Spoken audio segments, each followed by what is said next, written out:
Immediately. I told you I needed my questions answered. So guess what? We're here with Film Theory. What is going on, dudes and dudettes? It is Deadbolt here. And I just want to get into it, but be sure to support the Film Theorist. That's the channel that's on. I'm so used to watching game theory, but yeah, I guess this isn't a game, you know, it's a freaking, I don't know. It's not an ARG really. It's just interesting videos.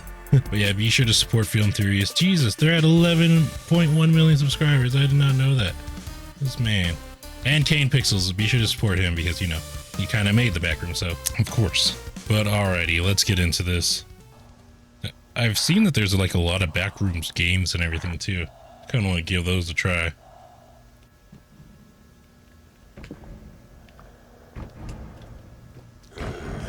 But you guys know how much of a wuss I am when it comes to horror games. Tonight we're no-clipping once more into the Backrooms, the analog horror series right here on YouTube, produced by Kane Pixels. Last time we wandered through these jaundiced hallways, we were looking for a means of escape, a way to survive the endless so this isn't the first video he has on it. Soggy carpets. But today we're looking for something different. We're looking for lore. Specifically, we want answers. That's what I want too. The series is 3 months old, and in that amount of time, he's given us 10 my birthday. videos I forgot. Creepy mysteries for us to chew on. What are the Backrooms, really? Did humanity create them? Have they just been a parallel dimension all along? And what about the dead man that we find hidden in the middle of the maze, covered in a violent explosion of black? Who is this guy? What is this guy? And most importantly of all, should we be concerned about that monster roaming the halls? Yeah. Probably, right? Usually a giant roaring threat is something to be concerned about. So throw on your hazmat suits, friends, and grab your tow lines. Today, we're going in deep. First, let's talk about timeline, shall we? Part of what makes the lore of the Backrooms so hard to crack in an initial watch is that it follows the tried and true formula of series like The Walton Files, Mandela Catalog, and FNAF, where the story is just told. I need to finish The Walton Files, and I need to start the Mandela Catalog. I heard the Mandela Catalog is really good.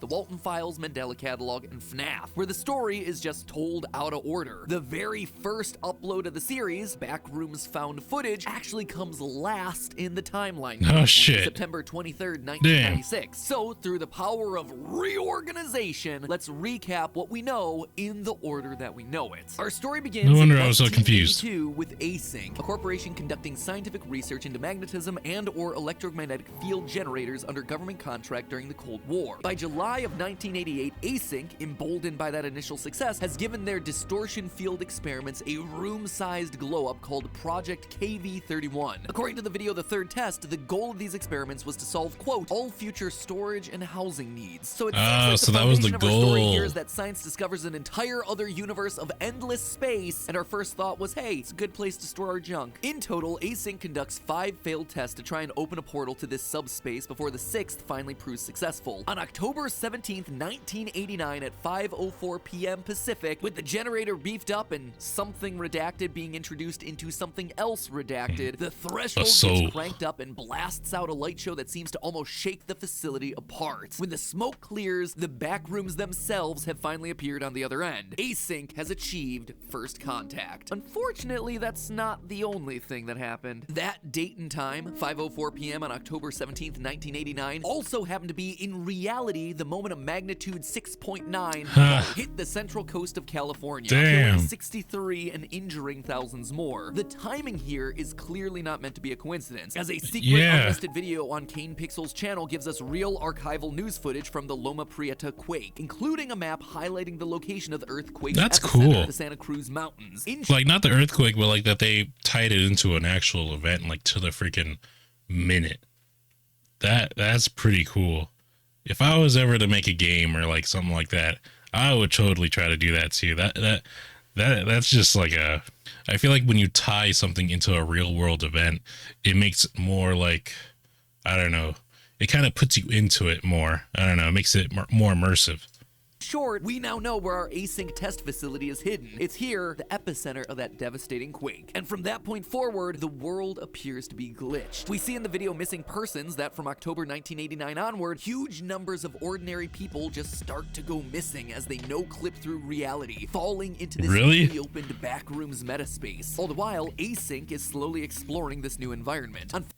Is that really what's happening? Are they no-clipping? Like, it makes sense when he says it, because like the cameras were always glitching, and that kid kind of just like fell through. Freaking cars. But like, and that kid kind of fell through.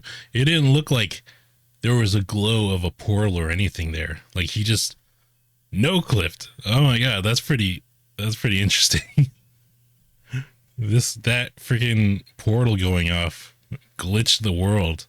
Now they need to send out a patch for Earth. February 3rd, 1990, they have their first major discovery, a mysterious dead body coated in what appears to be some type of black mold or aged blood splatter. So far in the series, he remains as an unidentified John Doe, but my suspicion is that this is actually Nicholas Bolton, a missing person that we see at the top of the They do look similar. Notice a few of the details here. First, he's not wearing a hazmat suit, which clearly tells us that this is not an async employee. Instead, it's someone who no-clipped into the back rooms. Second, compare their physical appearances. Notice the wider nose, tall forehead, the hoodie, just like we see on Nicholas's missing poster. Just shy of 1 month later, the fourth member of an async exploration crew is lured away from the rest by mysterious voices in the walls and ceiling, only to see his team glitch out of space when he tries to rejoin them. Guys, do you hear this? Hey guys, do you hear this? Hey! That must suck. Guys? What if they are in a game? George? Now lost, he wanders the hallway, Like, that's the stumbling twist. across a bizarre theater with burned remains in the middle of the floor, as well as a smaller crawl I thought it was space poop. with non-carpeted floors, forest print wallpaper, and the facade of a house with farm equipment out front. As he continues his search, we see what looks to be an exit into an async control room, considering his keycard works on the door and his sounds of relief. But it winds up empty, and his presence triggers a red alert. End of upload. Oh! A week That corresponds with what happened at the end of the presentation.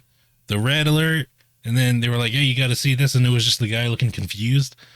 Oh, okay, all right, it's all coming together. Later, on March 5th, Async rigs cameras to motion sensors to capture the action of what's going on in the back rooms while people aren't there. We see Async crew members constructing more walls. Yeah, cause that's what the back rooms needed. More rooms. Humanity, you dumb. Later that night at 3 a.m., the cameras capture a bizarre dark shape that seems to be moving along the walls or the ceiling. Looks like the back rooms monster's been watching some YouTube videos. Don't Is it explore him, the back though? rooms at 3 a.m. Asterisk scary. Asterisk you will cry. Asterisk shooketh. Which then brings us all the way back to the first ever upload, Kane's original found footage video. In 1996, a young cinematographer named Kane no-clips through the ground, falling into the back rooms, where he encounters some kind of monster that attacks and presumably kills him, sending his camera falling through another clip and back out into reality. If you go frame by frame during this moment, you can actually see Kane's whole body here being attacked by the monster as the camera falls. It's a very cool little detail that I noticed. So anyway, that's the story that we've gotten thus far, but it leaves plenty of major questions for us to speculate about. What's the nature of the back rooms? What is the monster roaming the halls? Why are there voices and farmhouses hidden inside the walls? Well, let's start with the monster. They're in a game. Human? That's Doesn't my appear to theory. be. You can probably also eliminate animal and bird. An insect? Nah. Maybe some kind of robot? It looks a little bit like one if you squint, but then again, I've always got animatronics on the brain, so I'm a little bit biased. I've seen some people suggest that it could be a ghost or an energy monster. No, energy monster, not monster energy. It could be like we can it. eliminate both options because it has a physical form. It is able to throw objects and grab Kane. No, I think the Backrooms has already told us what this thing is. It's a mutated bacteria. Now, I know, bacteria are supposed to be really small, literally microorganisms, whereas the Backrooms monster is anything but. However, one thing that bacteria love to do is form colonial organisms, animals that are actually groups of smaller animals all Voltron together. TLDR, I think that is what we're looking at here. A colonial organism composed of bacteria, possibly one that's been further mutated by exposure to human DNA, specifically a mutated strain of Hay bacillus. That may seem specific, but there's a definite reason for it. Like a You see, fungus. After Async discovers the mysterious dead body, they conduct an autopsy report. Oh, yeah, on that's it, right. confirming That's that it's why been it sounded decayed at familiar. uneven rates due to having been overtaken by a mutated strain of bacteria. It's like portions of the body stopped decaying and were sustained. So does that mean that guy is eventually going to turn into a freaking Siren Head monster too? It seems to be except his body is outside. A strain of simple hay bacillus. It should be completely benign, but really, I don't know what to make of this. Well, don't worry, Doc, because I do. You see, hay bacillus, also known as Bacillus subtilis, is pretty darn common, living in places like the human and cow digestive systems. It's a rod-shaped bacteria that's generally pretty harmless, and science loves these little guys. It's used a lot in experiments because it's very easy to genetically modify. This is one of the all-purpose cultures you'll find in almost any lab using bacteria for research because it's durable, it's manipulable, and it adapts in a very elastic way. Between 1950 and 1970, the U.S. Army released aerosolized bacteria believed to be harmless over populated areas of the country without telling anyone. All to study what the impact might look like if anyone tried something similar. Another test was conducted on the New York subway system in 1966, utilizing our little hay bacteria. They kind of just dumped it in through the sewer grates and people dusted it off their shoulders. Here's the thing, Army. When you're on a New York subway, the biggest biological threat isn't the sketchy bacteria powder that you're dumping on us. It's the guy open mouth hacking into my face during rush hour. Anyway, all this... Don't you guys think it's kind of crazy that the government just kind of conducts experiments on its people and we just kind of go on about our day about it? Don't you think we should have a problem with that?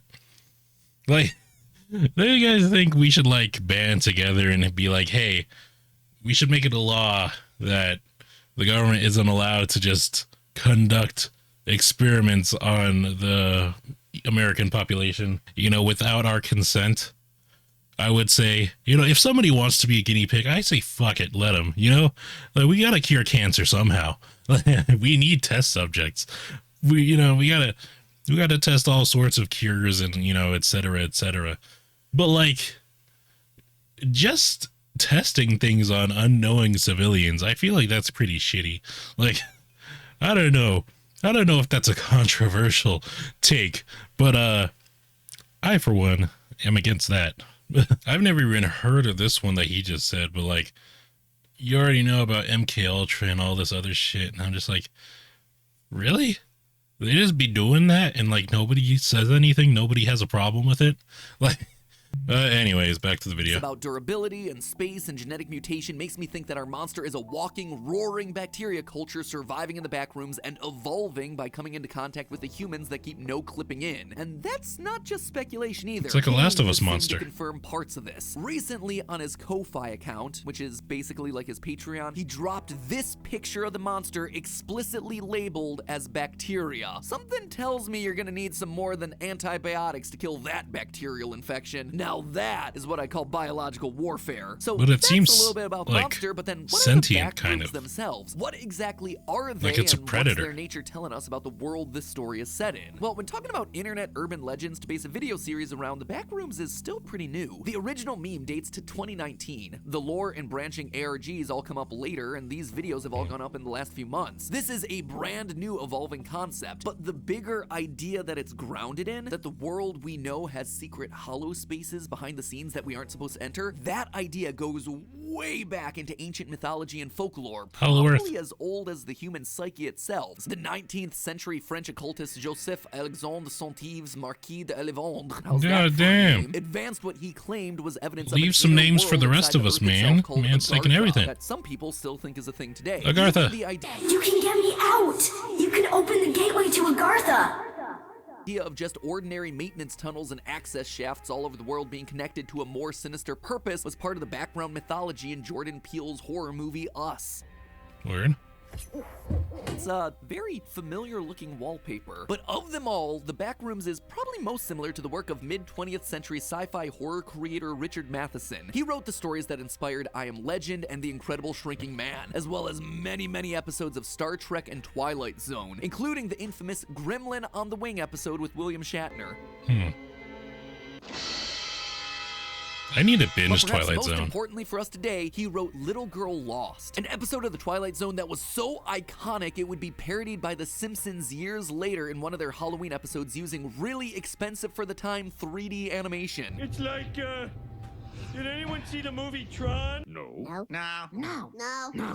I think I watched this episode. In both versions of the That story, looks very a character familiar. accidentally finds themselves passing through an imperceptible rift between our dimension and another, unable to find their way out, getting lost in a vast, confusing, repetitive maze. Sound familiar? Really similar to the idea of falling into the Backrooms. In fact, the only real difference between all these stories is the terminology involved. For the original Backrooms lore, they say that you've no-clipped through reality, a phrase borrowed from video games to describe when solid graphical elements pass through one another in a way that the program doesn't intend, resulting in a player character ending up in an empty space outside of the quote-unquote level. I didn't box. catch that. This I don't think I allows you to read sleep it. around and cheat, especially when you're talking about older games when developers were still figuring out how to make 3D work. Now, Kane Pixels' Backrooms has yet to make any explicit reference to this. We have never heard the phrase no clipping, and we have not once seen any references to video games or digital worlds. In fact, Kane's series has taken the general concept of the Backrooms and layering on a science fiction rationale to ground it in a very believable reality. And yet, the video game stuff, I think this is exactly what he's building towards. And the key It's a video is game? right here at 5:45 in the very first upload. Check out the rope. It's sitting there, just sitting right there. At first, I thought nothing of it. It's just garbage on the ground, whatever. But then, 1 month later, we get this at the midpoint of informational video. As the lost async employee explores the smaller crawl space with forest wallpaper, he stumbles across the facade of a farmhouse, and near it is this, an axe leaning against the wall. Again, a singular object just That he sitting didn't there pick up for some alone, reason. waiting to get picked up. So we're wandering through a maze made of geometric shapes and repeating textures, stalked by a monster, and random useful objects are just sitting there out in the open on the ground, waiting to get picked up. No real context around them. It looks a lot to me like a video game, the kind of video game you might no clip in or out of. To me, this whole area with Did I really guess the theory right? Like, I don't know. Like, as soon as he said no clip, I kind of just started thinking, I was like, maybe they're in a video game. And, like, that's why, like, they're no clipping to this place. And, like, that's why there's, like, different sections. Like, I didn't think about the hatchet and, like, the rope and all that. But, like, this room... Yeah, this room, I kind of just thought it was, like, an unused texture. I was just like, maybe like this is all unused. Like the regular Backrooms is like the main game and this is unused or you're supposed to unlock it somehow. Like that's kind of like my rationale for that theory. But I didn't know that that was like the theory he was going towards. He was like, yeah, maybe this is a game or something. Holy shit. You might no clip in or out of. To me, this whole area with the tree texture wallpaper, the facade of a house on the wall, the random old-time farm tools that just look slightly geometrically off, this looks like the exact way older 3D video games, I'm talking PlayStation 1 era, would use polygons and flat textures to try and render outdoors and nature settings within level box designs. They would paint the walls to look like trees. They would paper the sky blue with textures. They would stick a house facade onto a giant rectangle to surround the door that they want you to go into.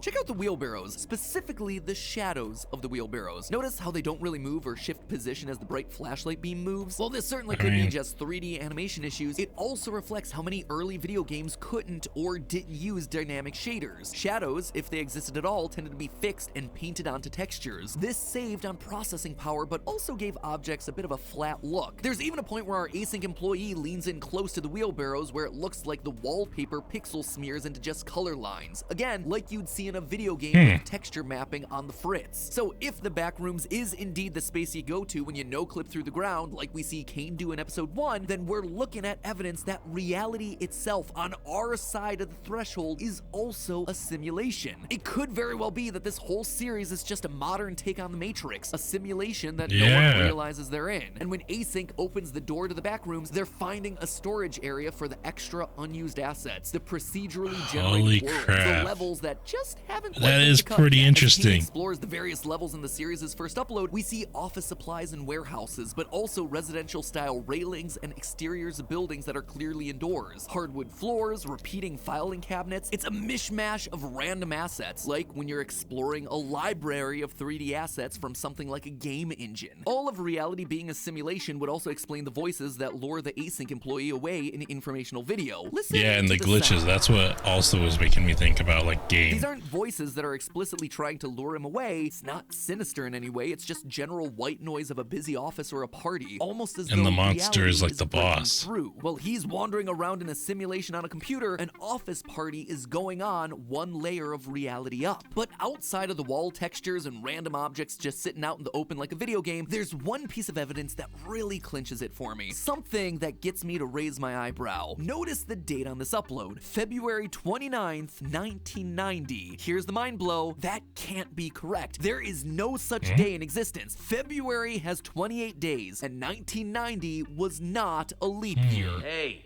you sussy baka. To me, this wasn't a mistake. Kane already picked first contact to happen on a day when a major real-world earthquake occurred. The dates in this series matter. It tells me that we're existing in a reality different from our own. One where a February 29th, 1990 can exist. A simulated reality. And the Backrooms is the boundary between worlds, where the separation becomes just a little bit thinner, allowing things like office voices and, who knows, maybe even a virulent bacteria into the simulation. Am I right? Will So it's like a bug. Able to break through the boundary? It's Guess an we'll just actual have to video wait game and see. bug. But hey, that's just a theory. A film theory. And cut. That was very interesting. Huh. Oh, he has a Walton Files video too. Shit, I gotta finish the Walton Files. Man.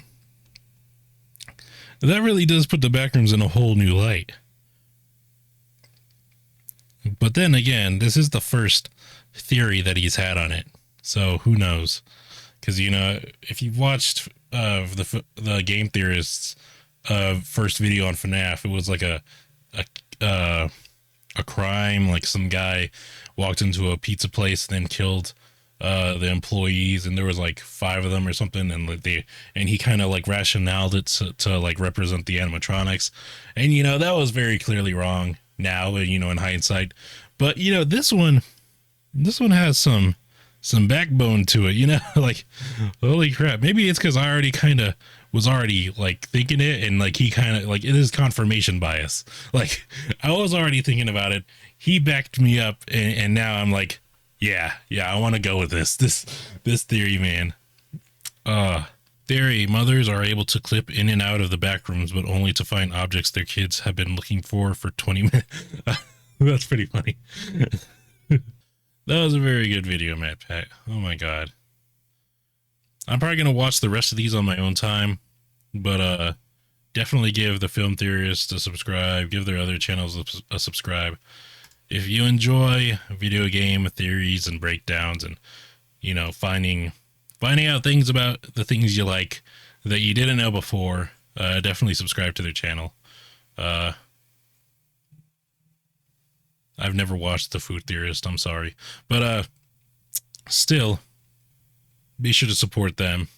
And now that we're wrapping up the video, I kind of just realized we did this in 2012 YouTuber mode, even though that was completely unnecessary. You know, this wasn't a horror video. I usually only do that for horror videos, but whatever. The video's over now anyways. Thank you guys for watching. Hope you guys enjoyed. Be sure to like, comment, and subscribe. And if you're really appreciating, I'll see you guys in the next video. Stay safe, everybody. Bye-bye. I see her rolling up, Uber black Cadillac, high heel boots and a sexy body full of tats. Baby's bad, oh baby's hella bad. After her there ain't no coming back. Wanna take a run at that. I think she's feeling me, turn it up a few degrees. My imagination of her body gets the best of me. Oh gosh, she's such a tease, bitten lips, bruised knees. I'm addicted to her, need her touching me, cause she got a bad little waist. And we tearing down this place off the liquor that we chase. Got some egos to the face, baby, I don't need no